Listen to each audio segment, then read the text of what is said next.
శ్రీ మహాగణాధిపతయ నమః. ఈరోజు మనం శ్రీ విశ్వావసునామ సంవత్సరంలో సంవత్సర ఫలితాలను తెలుసుకోవడంలో భాగంగా ద్వాదశ రాశుల వారికి ఎలా ఉంటుందనేటువంటి అంశం గురించి తెలుసుకోవడానికి ప్రయత్నం చేద్దాం. దీంట్లో భాగంగా కుంభరాశి వారికి ఈ సంవత్సరం ఎలా ఉంటుందనేటువంటి అంశాన్ని కాస్త పరిశీలిద్దాం. ఇది తెలుసుకోబోయే ముందు కుంభరాశి అంటే ఏంటో ఒకసారి గమనిస్తే, ధనుష నక్షత్రం 3-4 పాదాలు, శతభిష నక్షత్రం 1-2-3-4 పాదాలు, పూర్వభద్ర నక్షత్రం 1-2-3 నక్షత్ర పాదాల్లో జన్మించిన వాళ్ళందరినీ కూడా మనం కుంభరాశి జాతకుల కింద పరిగణిస్తాం. ఈ సంవత్సరం గ్రహగతులను కనుక పరిశీలించినట్లయితే ప్రధాన గ్రహాల యొక్క సంచారం ముఖ్యంగా ఈ సంవత్సరం పూర్తిగా మారిపోతుంది. కుంభరాశికి 2.5 సంవత్సరాలుగా జన్మరాశిలో శని సంచారం అనేటువంటిది జరుగుతోంది. అది ఈ విశ్వావసునామ సంవత్సరం మొదలవడంతోనే 2వ స్థానంలోకి శని ప్రవేశించి సంచరించడం అనేటువంటిది జరుగుతుంది. దీనితో పాటుగా ద్వితీయ స్థానంలో మీనరాశిలో ఉన్నటువంటి రాహువు మే నెలలో కుంభరాశిలో కంటే జన్మరాశిలోకి ప్రవేశించి సంచరించడం, 7వ స్థానంలో సింహరాశిలో కేతు సంచరించడం అనేటువంటిది జరుగుతోంది.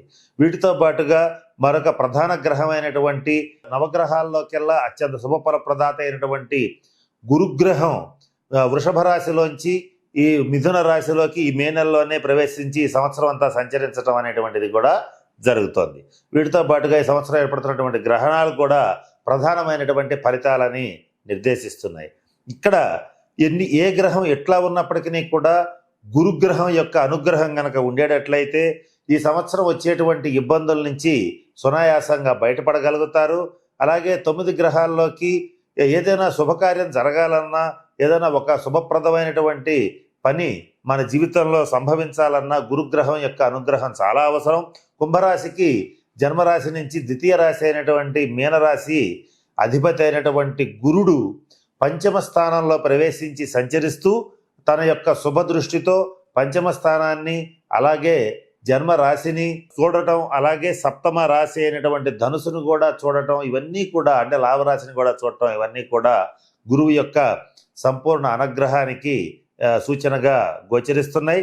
కనుక ఏలినాటి శని పీరియడ్ కుంభరాశి వాళ్ళకి అయిపోకపోయినప్పటికీ కూడా, అలాగే జన్మరాశిలో రాహువు 7వ రాశిలో కేతువు సంచరిస్తున్నప్పటికీ కూడా గురువు యొక్క శుభదృష్టి వల్ల అధిక భాగం చెడ్డ ఫలితాల నుంచి కుంభరాశి వాళ్ళు తప్పనిసరిగా తప్పించుకోగలుగుతారు.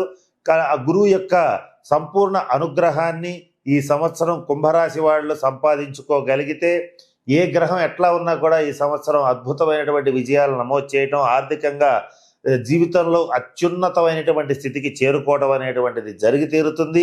అది గురువు యొక్క సంపూర్ణ అనుగ్రహం ఎలాగూ ఉంది. దానికి మించి మీరు గురువు యొక్క అనుగ్రహం సంపాదించాలంటే చేయవలసినటువంటి పరిహారాలను కూడా ఇప్పుడు ఈ సంవత్సరం మీకు తెలియచేస్తాను. ఈ సంవత్సరం కుంభరాశి వారికి ఆదాయం 8, వ్యయం 14, రాజపూజ్యం 7, అవమానం 5.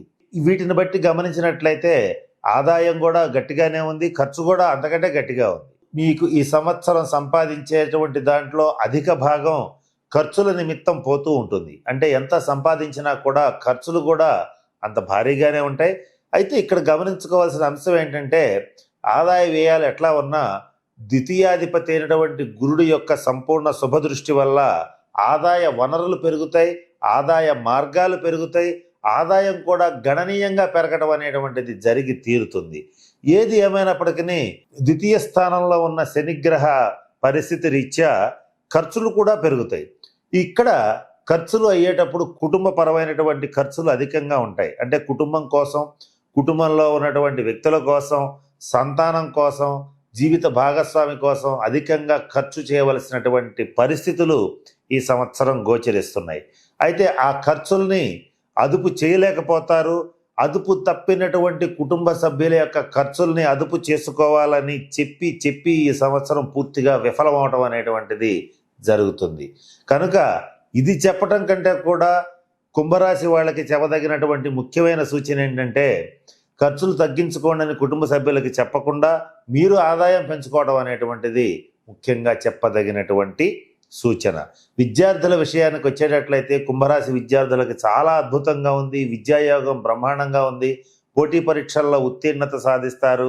విదేశీ చదువుల కోసం ప్రయత్నం చేసేటువంటి వాళ్ళకి చక్కగా పరిస్థితులన్నీ సానుకూల పడటం అనేటువంటిది జరిగి తీరుతుంది. ఇక ఎవరైతే ఉద్యోగస్తులు ఉంటారో, ప్రభుత్వ రంగ ప్రైవేట్ రంగ ఉద్యోగస్తులు ఉంటారో వాళ్ళకి మీరు అనుకున్నటువంటి ప్రదేశాలకి ట్రాన్స్ఫర్స్ అవుతాయి. అలాగే ఉద్యోగంలో కూడా మంచి సముచితమైనటువంటి స్థానం మీకు ఇవ్వటం అనేటువంటిది జరుగుతుంది. ఇది మీకు సంతోషకారకం అవుతుంది. గతంలో ఏర్పడినటువంటి ఇబ్బందులు ఏవైతే ఉన్నాయో కుంభరాశి వాళ్ళకి అవి తొలగిపోతాయి.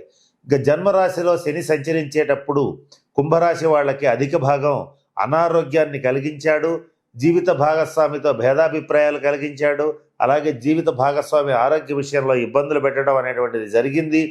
కుటుంబంలో మీ మాట చలామణి కాకపోవటం, మీరు ఏది చెప్పినా కూడా అందరూ చాలా తేలిగ్గా తీసుకోవటం, మిమ్మల్ని మీ మాటని అవహేళన చేయటం, ఇలాంటివన్నీ జరుగుతూ వచ్చినాయి. అలాగే జన్మరాశిలో శని సంచరించేటప్పుడు కుంభరాశి వాళ్ళకి గతంలో ఏర్పడినటువంటి ఇబ్బంది ఏమిటంటే, అర్ధ రూపాయికి పనికిరాని వాడు నెత్తి మీద పావలా పెడితే దమ్డికి కొరగాని వాడు కూడా పనిగట్టుకుని అవమానించటం, నీచ జనుల వల్ల భంగపడటం, ఇటువంటివన్నీ కూడా కుంభరాశి వాళ్ళు గత 5 సంవత్సరాలుగా, ముఖ్యంగా 2.5 సంవత్సరాలుగా పడుతున్నటువంటి ఈ బాధలు ఏవైతే ఉంటాయో వాటి నుంచి దాదాపుగా కుంభరాశి వారికి విముక్తి అనేటువంటిది లభించబోతోంది. శని యొక్క లాస్ట్ ఫేజ్ ఇది. అంటే 2వ రాశిలో 7.5 సంవత్సరాల్లో 12వ రాశిలో, 1వ రాశిలో, 2వ రాశిలో శని సంచరించేటప్పుడు 12వ రాశిలో సంచరించడం అయిపోయింది. జన్మరాశిలో కూడా సంచరించడం అయిపోయింది. ఇప్పుడు 2వ రాశిలో అంటే లాస్ట్ ఫేజ్లో ఈ శని సంచారం మీనంలో అనేటువంటిది జరుగుతుంది. ఇటువంటి సమయంలో మరి ముఖ్యంగా కుంభరాశి వాళ్ళకి మీరు చేసేటువంటి వృత్తి కానీ, ఉద్యోగం కానీ, వ్యాపారం కానీ, వ్యవహారం కానీ ఏది ఏమైనప్పటికీ కూడా దాంట్లో ఆశావహమైనటువంటి, ఆశాపూరితమైనటువంటి, ఆశాజనకమైనటువంటి వాతావరణం ఏర్పడటం, దాన్ని మీరు చక్కగా సద్వినియోగపరచుకోగలిగేటట్లయితే మరిన్ని శుభ ఫలితాలు పొందుతారు. ఏదేమైనప్పటికీ ఏలినాటి శని పూర్తి కాలేదు కనుక కొన్ని సందర్భాల్లో చాలామందికి కుంభరాశి వాళ్ళకి చేసేటువంటి పనిలో కొంత సోమరితనం ఏర్పడటం, శరీరం అంతా బడలికగా ఉండటం, చేయాల్సినటువంటి పనిని తరచుగా వాయిదా వేయటం, ఇవన్నీ కూడా జరుగుతూ ఉంటాయి. వీటిని మాత్రం ప్రయత్నపూర్వకంగా కుంభరాశి వాళ్ళు ఈ సంవత్సరం నుంచి వదిలించుకోవాలి. మరి ముఖ్యంగా కుంభరాశి వాళ్ళకి చెప్పదగినటువంటి సూచన ఏమిటంటే, ఈ సంవత్సరం గురుగ్రహ సంపూర్ణ అనుగ్రహం మీకుంది కనుక మీరు చేయవలసిందల్లా ఏంటంటే, ప్రతిరోజు ఉదయం లేచి తప్పనిసరిగా స్నానం చేసి ఉదయం శివాలయంలో శివుణ్ణి సందర్శించటం చేయాలి. అలాగే ఈ ఏలినాటి శని పరిహారం కోసం ప్రతి శనివారం నాడు శనీశ్వరుడికి తైలాభిషేకం జరిపించుకోవాలి.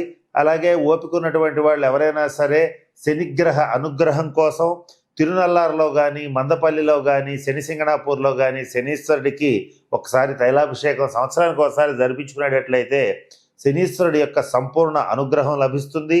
కుంభరాశ్యాధిపతి అయినటువంటి శని దాదాపుగా కుంభరాశి వాళ్ళకి కొన్ని ఇబ్బందులు పెట్టినప్పటికీ కూడా అఖండమైనటువంటి రాజయోగాన్ని ఇవ్వటం జరుగుతుంది. అది కూడా ద్వితీయ స్థానంలో ఉన్నప్పుడు మరిన్ని శుభ ఫలితాలు ఇవ్వటం అనేటువంటిది జరుగుతుంది. గతంలో ఉన్నటువంటి అకాల భోజనం, అకాల నిద్ర లేదా అతి నిద్ర, అతి ఆకలి ఇవన్నీ కూడా కంట్రోల్లోకి వచ్చేస్తాయి. శారీరకమైనటువంటి శ్రమ అనేటువంటిది తగ్గుతుంది. ఫిజికల్ ఫిట్నెస్ బాగా పెరుగుతుంది. అలాగే నిరంతరం వ్యాయామం చేయాలి. అలాగే ప్రాణాయామం ఇటువంటివి చేయటం అనేటువంటివి కూడా జరుగుతుంది. ఇటువంటి మంచి పనులు ఈ సంవత్సరం నుంచే ప్రారంభం చేయటం అనేటువంటిది జరుగుతుంది. కుంభరాశి రాజకీయ నాయకుల విషయానికి వచ్చేటట్లయితే మంచి శుభప్రదంగానే ఉంది. అయితే ఏంటంటే పార్టీలో కానీ ప్రజల్లో కానీ ఒక్కచోట మాత్రమే మీరు పట్టు సాధించగలుగుతారు. రెండింటిలో పట్టు సాధించాలంటే ఇంకొంతకాలం ఎదురు చూడక తప్పదు. వివాహ ప్రయత్నం చేసేటువంటి కుంభరాశి వాళ్ళకి అనుకూలమైనటువంటి కాలం, చక్కటి సంబంధాలు కుదురుతాయి. మీ యొక్క జీవిత భాగస్వామితో మీ విందు వినోద కాలక్షేపాలు చేయడం అనేటువంటిది జరుగుతుంది.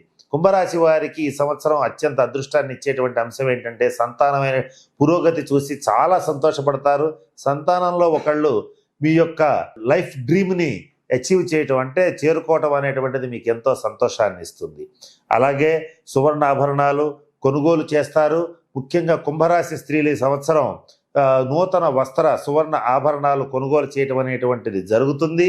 అలాగే స్థిర చరాస్తుల్ని అభివృద్ధి చేయటం కూడా జరిగి తీరుతుంది. సినిమా రంగ, టీవీ రంగ కళాకారులకి బాగుంది. చక్కటి పేరు ప్రతిష్టలు లభిస్తాయి. అలాగే మీరు కొంచెం కష్టమైన ప్రాజెక్ట్స్ అయినా కూడా మీరు ఒప్పుకునేటట్లయితే మంచి ఫలితాలు వస్తాయి. అలాగే వాటి రీత్యా మీకు మంచి పేరు ప్రతిష్టలు రావటం అనేటువంటిది జరుగుతుంది. గురువు యొక్క సంపూర్ణ అనుగ్రహం వల్ల ఇవన్నీ జరుగుతాయి. ఈ సంవత్సరం ముఖ్యంగా చెప్పదగిన విశేషం ఏంటంటే, కుంభరాశి వాళ్ళకి అధిక భాగం విశ్వావస సంవత్సరంలో త్రిగ్రహ, చతుర్గ్రహ, పంచగ్రహ కూటములు ఏర్పడుతున్నాయి. అలాగే కాలసర్ప దోషంలో షష్టగ్రహ కూటమిలోనే ఈ విశ్వావసనామ సంవత్సరం అనేటువంటిది మొదలవుతోంది. ఇవన్నీ కూడా ప్రతి పనిలోనూ ఆటంకాలు కలిగించడం అనేటువంటిది జరుగుతుంది. కుంభరాశి వారికి ఎవరికైతే శని మహర్దశ, రాహు మహర్దశ, నీచబట్టిన గ్రహ దశాంతర దశలు జరుగుతూ ఉంటాయో వాళ్ళు మాత్రం తప్పనిసరిగా వాళ్ళ యొక్క వ్యక్తిగత జాతకాన్ని పరిశీలింపజేసుకుని తగిన శాంతి పరిహార క్రియలు జరిపించేటట్లయితే గురువు యొక్క సంపూర్ణ అనుగ్రహంతో ఎవరూ సాధించలేనటువంటి అఖండ విజయాలని నమోదు చేసుకోగలుగుతారని చెప్పడంలో ఏమాత్రం సందేహం లేదు.